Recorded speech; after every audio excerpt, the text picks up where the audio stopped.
নেতাজি সুভাষ মুক্ত বিশ্ববিদ্যালয়ের পিজি ও বিলি কোর্সগুলির ক্ষেত্রে আবারও বাড়ানো হলো অনলাইন অ্যাডমিশনের সময়সীমা।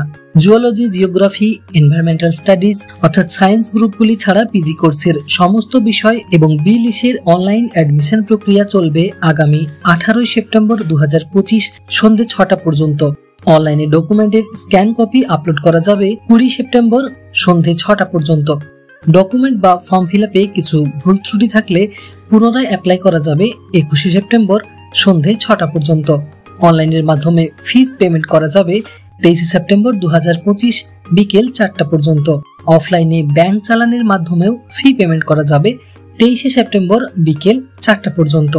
এই সমস্ত কোর্সের বিষয়গুলিতে এখনো পর্যন্ত যে সমস্ত ছাত্রছাত্রীরা বিভিন্ন কারণবশত অ্যাডমিশন নিতে পারছিলেন না, তারা অবশ্যই এই সুযোগের মধ্যে অ্যাডমিশন নিয়ে নেবেন, কেননা 2025 কোর্সে পিজি এবং বিলিস কোর্সের জন্য একাধিকবার সুযোগ দেওয়া হয়েছে অ্যাডমিশনের এবং হতে পারে এটি শেষ সুযোগ। তাই অ্যাডমিশন নিতে ইচ্ছুক ছাত্রছাত্রীরা দেরি না করে অবশ্যই এই সময়ের মধ্যে অ্যাডমিশন নিয়ে নেবেন। পিজি কোর্সের বিভিন্ন বিষয়ে অ্যাডমিশন নিতে কিংবা অ্যাসাইনমেন্ট সলিউশন, সাজেস্টিভ নোটস এবং অনলাইন ক্লাসের জন্য যোগাযোগ করুন বিচিত্রা এডুগাইডের হেল্পলাইন নাম্বার 89277816 তে।